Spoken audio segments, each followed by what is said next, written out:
Hello. So thank you for coming and being interested in this topic and watching this video. If you're not familiar with me yet, I'm Cindy C. Rose. I am an author and copywriter, creative strategist, and I also publish books. And when I mean I publish books, I don't just like write long books. I've done that before, but I publish journals and workbooks. And so I wanted to give you a little bit of insight on how to do stuff like that, how to publish what they call low content books, but do it in a way where you're not just like throwing books up on Amazon, like a whole bunch of books, and putting crap online, but you're actually building a brand. So that's the way that I do it. I want to say I've published 3 journals and I published a workbook. And so I've made a lot of good things happen and I've made a lot of mistakes. And so you get the advantage of learning from me because I've been an entrepreneur for 8 years and I've had successes and I've had failures and I've made and lost lots of money. So I have the benefit of knowing what to do and I know what not to do. So if you see me looking down, it's because I'm looking at my notes. I'm going to give you an introduction on how you can create books. You don't have to be an author. You don't have to write long stories. And you can create useful books that people want, that people need, that people would love to purchase, and create a side business to start building a brand, even if you only publish one book or more than one. And I'll let you know what my suggestions are as we go through this. This right here is just going to be an introduction to what types of different books you can do and kind of like the do's and don'ts based on my experience. I'm going to actually walk you through one of the tools that I use to create my book for free. So you do not have to be a designer if you want to do planners and journals and things like that. You don't have to be a designer to do those sorts of things. So I'm going to show that to you. I love digital products. Obviously, you can probably tell that I am a book junkie. I have a book for practically everything. Here's a new planner that I just ordered halfway through the year because I'm almost done with my 90-day planner. This is the Inner Guide 90-day planner. I love it. This book costs $28, I want to say, and it's a beautiful planner. And then this one I think was just $18, so a lot cheaper. I mean, to me it's a fairly cheap planner. Obviously you can get a planner at Walmart for like $6. Then I'm going to show you the first book that I ever did. I think books are so great is because you have an opportunity to have intellectual property. But intellectual property meaning that if you publish a book and you put it out into the world in the marketplace, then you have an opportunity to earn income from it forever. Maybe you publish multiple books, like the way that I'm teaching you, the books are so easy to create that it's cool to create, 10 of them, 20 of them, more than that if you want to.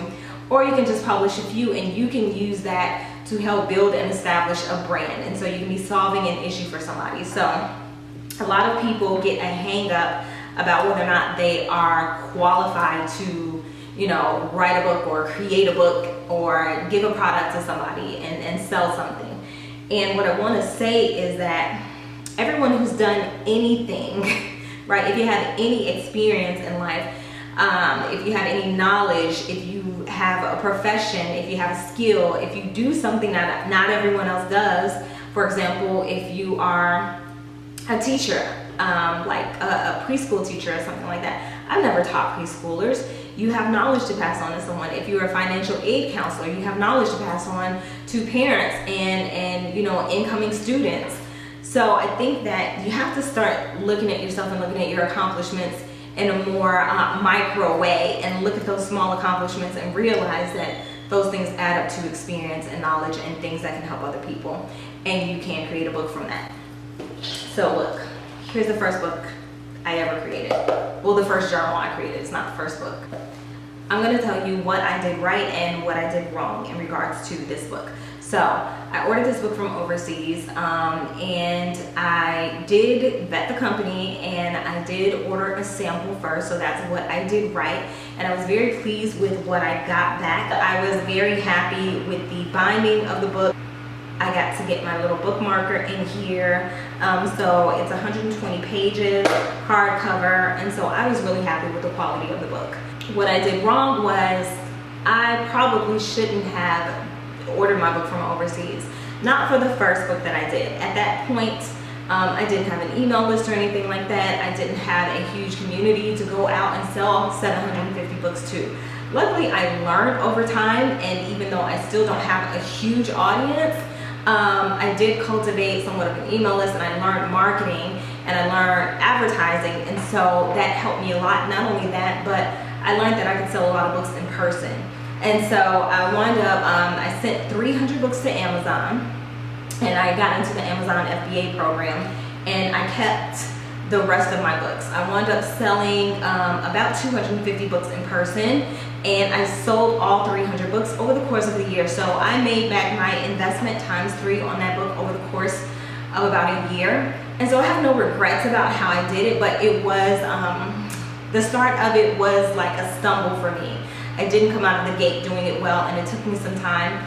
I also had to rebrand that book. I had to find a niche, and I had to explain to them what the book was about. And so I had to rebrand, I had to find that niche, and I had to write copy that was specific to the type of person that I wanted to attract to that book. And that's when I finally started seeing sales for that book. So after that, I kind of got over it. I didn't want to sell it anymore. I was just over all of that. You're not going to get rich selling one book.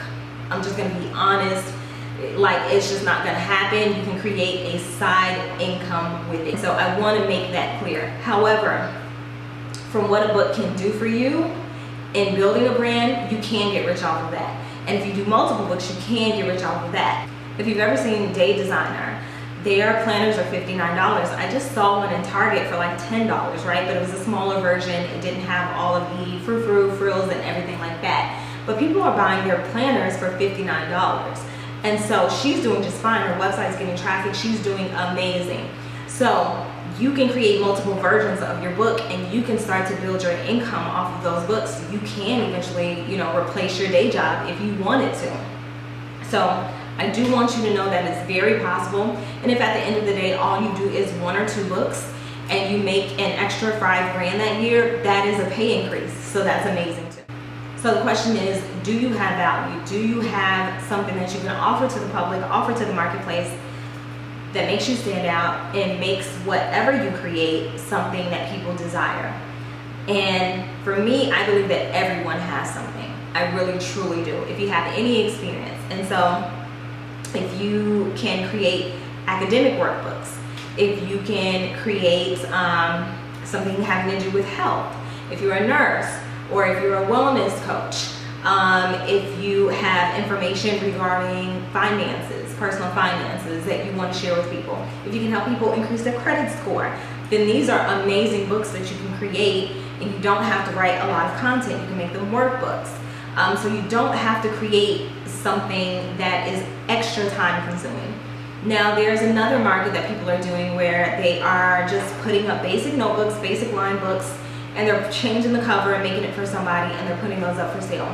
Those people are creating hundreds and hundreds of books, and you can take that route. Usually how it happens is that they sell 1 or 2 of each book, every week or every other day, etc. And then that's how they make their money. So it's a quantity thing. So you have to decide which way you want to go. I'm more of the building a brand sort of route, but neither way is bad, and I'll show you how to do both. I'm not into oversaturation with crap books, just to be honest with you. Let's take it a step further. If you belong to a community, such as a church or a school or an organization, or affiliated with someone, or a club, then you have a community to sell your book to. So don't take selling books offline and in person and getting that face-to-face contact off the table. A lot of times you can set up a situation where the organization will buy a bulk amount of your books. And so that's an amazing thing to do as well. If you're creative, if you have a hobby, if you care about something deeply, if you are connected to some sort of issue like mental health or taking care of kids with disabilities, autism, anything like that, and you have experience and you care deeply about that, then that's something that you can create a journal or a book about. And so when you're creating a journal or book, the #1 thing to do is make sure that you think about who this book is for. You want to cultivate an audience, you want to cultivate support around that cause, because then you can go and you can sell books. So I think about books in unique ways. Low content books, you don't have to have a lot of words to say. You can fill it with mostly photos. If you're from a particular city that has a lot of history, then you can put your spin on doing a photo book for that city. So there are multiple ways to think about doing these things, and I want you to open up your mind. The one thing that stops most people from taking charge and doing something and taking control and creating something that may earn them money or make an impact in the world is because they don't think they have anything of value to offer. And it's crap, right? All of us have to come from somewhere. And so I want you to set that aside for a few minutes and just take my word that you have something to offer and believe that. And I will show you how to execute that the rest of the way. The cool thing about creating physical products, creating books, is that they never get old. People are still reading Think and Grow Rich. People are still reading the Bible. You can create something and sell it over and over again. You may have to update it every now and then, but it's nothing like creating something from scratch and writing a long novel or writing a memoir or an entire book. And so that's the great thing about it. Also, one cool thing is that if you create a book and you make it for a particular person, you can also alter it or alter the cover and make it for a different person. It can be for the same issue.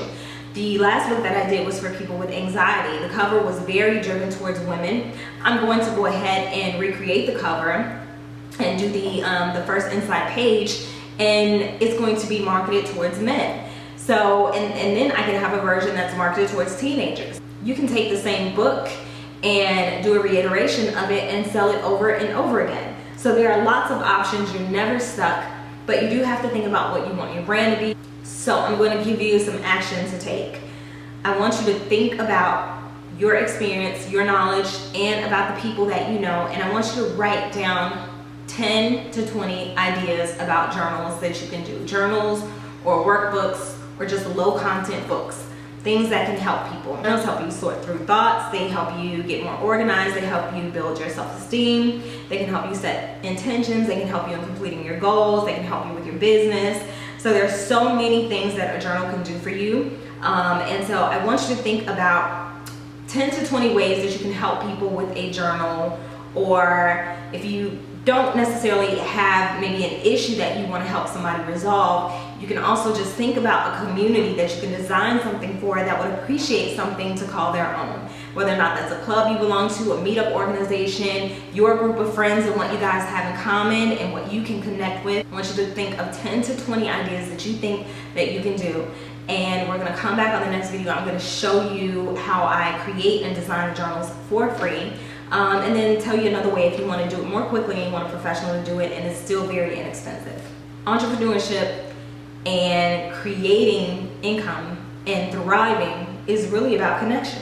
It's about connecting with people. And if you can do that, then you can make almost anything you do very successful. Whatever you make is up to you. You get to determine what that is. You get to determine how much it is. And you get to determine whether or not you thrive in this, really by the effort you put into it. And the cool thing is this is something that can be done in the evenings and on weekends. It's not super time consuming. You're creating something that can grow. You can turn it into your own brand. And so I think it's fabulous, because who knows what comes of that and who knows what your legacy will be. Thank you so much for joining me on this video, and look for the next video in the next day or two, or now, I don't know. It depends on when you're watching this. Thank you, and I'll see you soon.